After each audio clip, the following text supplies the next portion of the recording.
சுகம் Siddha YouTube TV channel எங்களுக்கு வணக்கம். நம்ம சேனலை புதுசாக பார்த்துட்டு இருக்கவங்க சேனலை சப்ஸ்கிரைப் பண்ணி பாருங்க.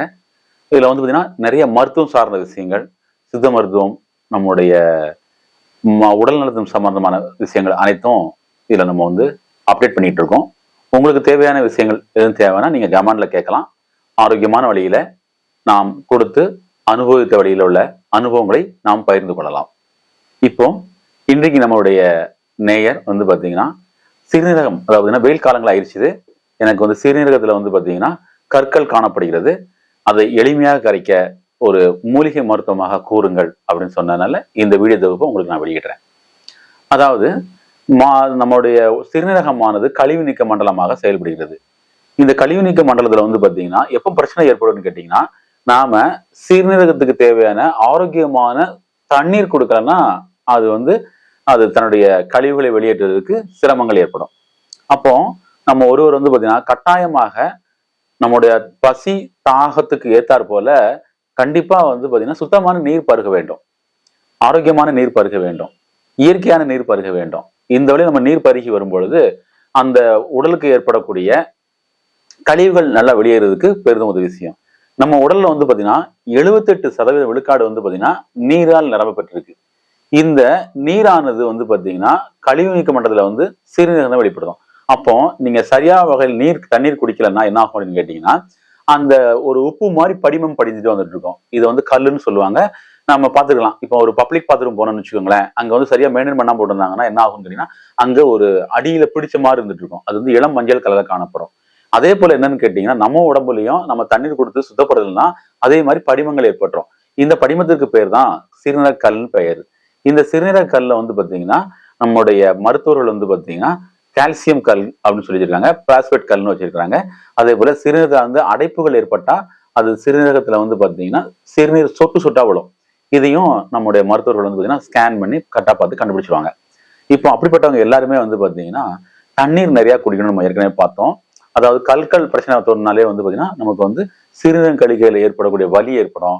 சிலருக்கு வந்து சிறுநீரக ரத்தம் கலந்து போகும்.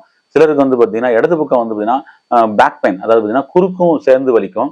சிறுநீரகம் கழிக்கணுங்கிற உணர்வு ஏற்பட்டாலே உங்களுக்கு வந்து மனக்கசப்பாயிரும். அதே போல சிலருக்கு வந்து சிறுநீரகத்தில் வந்து பார்த்தீங்கன்னா சிறுநீரகம் சரியா வெளியே போகாது. அடைச்சிக்கிட்டு இருக்கும்போது பார்த்தீங்கன்னா வயிறு வந்து பார்த்தீங்கன்னா ஏற்றுக்கொண்ட போல் இருக்கும். அதாவது பார்த்தீங்கன்னா வயிறு வந்து பொறுமல், அதான் சொல்லுவாங்க இல்லையா, கொஞ்சம் பெருவயிறு மாதிரி காணப்படும். சிலருக்கு வந்து பார்த்தீங்கன்னா சிறுநீர் சரியா கழிக்கிட்டா மூச்சு திணறல் உண்டாயிரும்.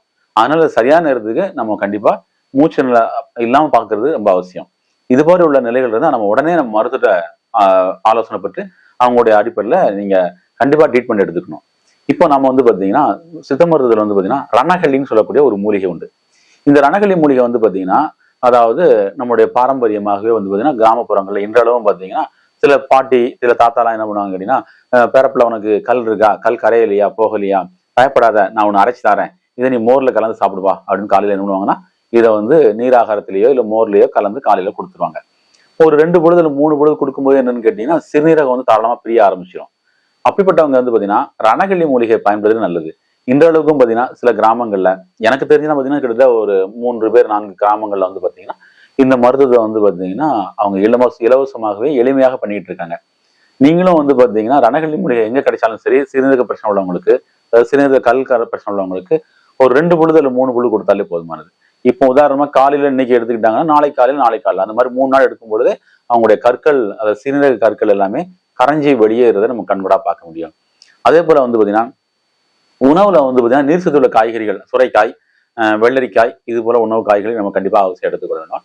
அதே போல வந்து பாத்தீங்கன்னா இன்னைக்கு நம்ம வந்து பாத்தீங்கன்னா மாலை நேரங்கள், அதாவது பாத்தீங்கன்னா இன்னைக்கு மத்தியானம் அடிக்கக்கூடிய வெயிலுக்கு வந்து பாத்தீங்கன்னா சிலருக்கு வந்து பாத்தீங்கன்னா அந்த நீர் சத்து குறைந்து உடல்லாம் வறட்சியா காணப்படுவாங்க. அவங்க வந்து பாத்தீங்கன்னா சமையலுக்கு இல்லாத வெள்ளரிக்காய் இருக்கு பாத்தீங்களா, இது வந்து பாத்தீங்கன்னா நமக்கு நிறைய கிராமங்கள்ல இந்த இடம் பாத்தீங்கன்னா மார்க்கெட்ல, அதே போல பஸ் ஸ்டாண்டுகள்லாம் பாத்தீங்கன்னா வெள்ளரிக்காய் இன்னைக்கு விற்கிறாங்க. இந்த வெள்ளரிக்காய் வந்து தினமும் காலையில ஒரு 2 அல்லது 3 எடுத்து நம்ம கண்டிப்பா அவசியம் சாப்பிடணும். இது போல நீங்க பயன்படுத்தி வரும்போது சிறுநீரக கற்கள்ல இருந்து நம்ம வந்து எளிமையா ரிலீஸ் ஆயிடலாம். இது எல்லாமே கிடைக்கக்கூடியதான். நம்ம ரணகல்லி மூலிகையை வந்து நீங்க பயன்படுத்துங்க. உங்க சிறுநீரக கற்கள் இருந்து உங்க சிறுநீரகத்தை ஆரோக்கியமான முறையில பாதுகாத்துக் கொள்ளலாம். நன்றி.